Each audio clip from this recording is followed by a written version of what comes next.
they're actually triangular a little bit. But if I accidentally do this, then they're actually triangular a little bit.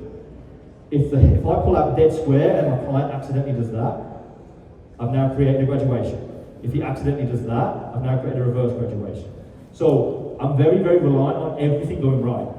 If I have a top point and a bottom point, and they're the same distance away, every single time I cut, I have to just work point to point. If I'm doing a graduation and this is short, this is long, my angle of my graduation is non-negotiable. I don't have to think, am I cutting the right angle every time? Because you just have to join point to point.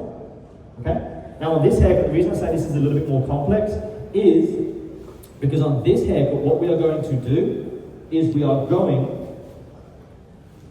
to look at setting our guide at a slightly different point. What I mean by that is, where you choose to set your top point of the scissor cut is purely based off of how much weight are you trying to build.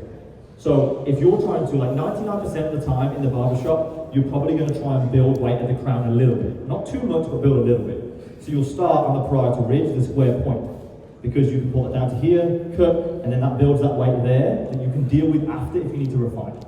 So that will be the top point of the sides, because the top sits on it. However, at the back, I want the cut to be soft, super soft. So the top of my scissor cut is going to be here. Okay? So I'm going to set my base where I want it first. I'm going to set this with my feather razor, and I'm going to look at what shape I want this to be. So a lot of the time, what I often like to do is think, a lot of time in haircutting too, because of the fact of normally you follow recipes, what ends up happening is you have to do what the recipe says. So if you know you're doing something square, you end up doing the whole thing square, and then what you see a lot of the time is barbers will cut everything, and then they'll point cut the living fuck out the corners. Why are the corners there if you didn't want corners? But then if you did want them, why have you took them out? It's about understanding what shape you're trying to build is going to help you no matter what process you're using. This system makes it even easier because you can combine shapes without even thinking about it. So right now at the bottom, I don't want to build horizontally square, because horizontally fully square will just hang in the corners. I want a little bit of a hang, so I don't want to completely round off the corners. So I want to work on like a soft square. So I want to start here, pull down. You want to use this as my guide there. Let's see.